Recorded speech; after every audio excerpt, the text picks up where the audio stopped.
एक और सुपरहिट पंड्या का फंडा। स्टॉक का नाम है इरकॉन इंटरनेशनल। यहां पर आपको खरीदारी करने की राय दी जा रही है 125 रुपए के टारगेट के साथ। राय देने की वजह देखिए, ये रेलवे स्टॉक है और रेलवे शेयरों में आने वाले दिनों में आपको जबरदस्त हलचल देखने को मिलने वाली है। इससे पहले भी हमने आपको रेलवे रिलेटेड स्टॉक सुझाए हैं।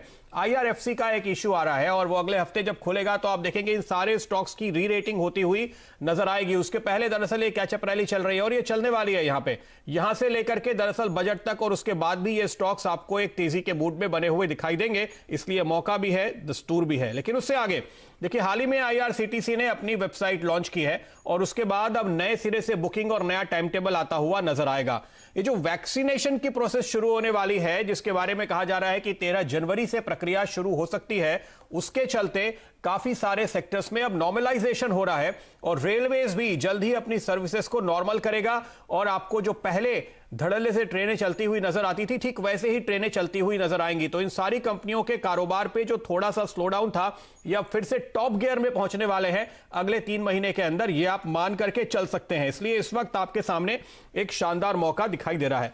आज एक और खबर आई है इस कंपनी को लेकर के, और वो खबर यह है कि इसकी एक सब्सिडरी कंपनी ने 325 करोड़ रुपए इनको लौटा दिए हैं।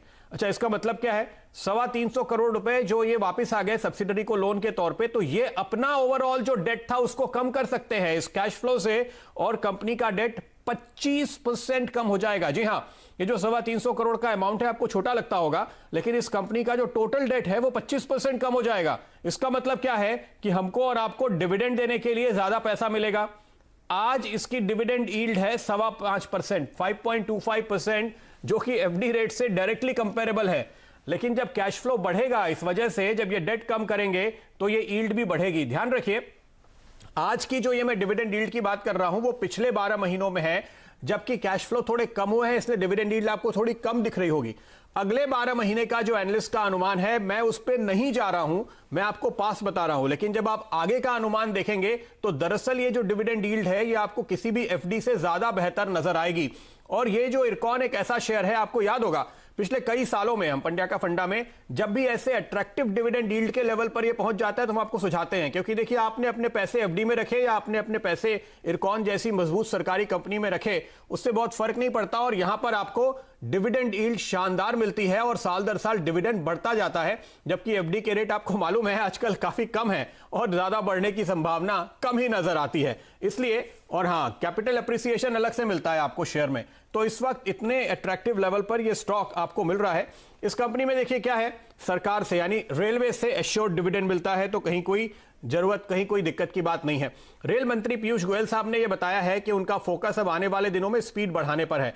तो इसके लिए जो प्रोजेक्ट्स निकल कर आएंगे वो इरकॉन जैसी कंपनियां एग्जीक्यूट करेंगी। ऑलरेडी 30,000 करोड़ की ऑर्डर बुक है जो अगले 6 साल के दौरान एग्जीक्यूट होने वाली है। तो अगले 6 साल की आमदनी, मुनाफा, कैश फ्लो, डिविडेंड, वो तो हमें पहले से पता है।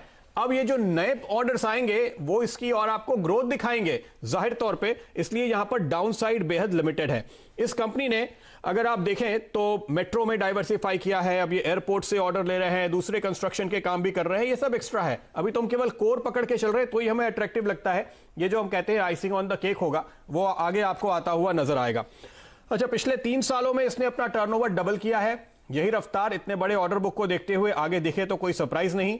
कंपनी की नेटवर्थ और बुक वैल्यू पिछले 9 साल में 3 गुना हुए हैं।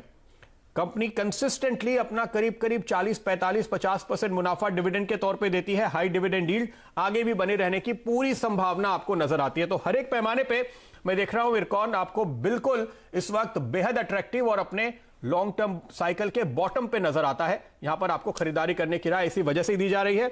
125 रुपए के टारगेट के साथ आपको यहां पर यह पोजीशन लेनी चाहिए। और ध्यान रखिए, अगले 15 दिन रेलवे PSUs की बात बहुत ज्यादा होने वाली है जब IRFC के IPO की बातें हो रही होंगी। अल्पेश जी, आपके चार्ट क्या कहते हैं? बिल्कुल सर प्रदीप, मैं यहाँ पर समझता हूँ कि बहुत सही वक्त पर आपने बहुत राइट स्टॉक पकड़ा है। अगर आप इसके मंथली चार्ट में चले जाइए, देखिए मैं हर बार हमेशा बात करता हूँ शैडोज की ये वगैरह, तो आप मंथली चार्ट में पाएंगे कि पिछले मंथ में एक जो शैडो मिला था करीबन स्टॉक को 80 से लेकर 96 तक की रेंज थी। अब ये पूरा महीना जो है वो उसी के अंदर इसने एक्यूमुलेट किया है और अब ये साफ शूटअप के लिए तैयार हो गया, यानी कि 96 के ऊपर के लिए ब्रेकआउट के लिए अब ये स्टॉक तैयार हो गया। तो इसने ये और एक बेस बना लिया कि करीबन 70 से लेकर 95 तक की जो मूव थी, उसका जो बीच का जो एक मीडियम लेवल जो होता है 80, ये इसका बहुत ही स्ट्रॉन्ग सपोर्ट स्टॉक ने यहाँ पर बना दिया। और मैं समझता हूँ कि राइट टाइम पे आपने ये स्टॉक पकड़ा है, क्योंकि अब ये स्टॉक यहाँ से टेक ऑफ करने के लिए तैयार हो चुका है। जैसे ही 96 के लेवल को ये स्टॉक निकालेगा, सबसे पहली मूव जो इस स्टॉक की बनेगी करीबन 105 106 तक के लेवल देखने को मिलेंगे, और 106 के ऊपर जैसे ही ये स्टॉक निकलेगा 120 तक के लेवल यहाँ पर आपको डेफिनेटली आते हुए देखने को मिलेंगे।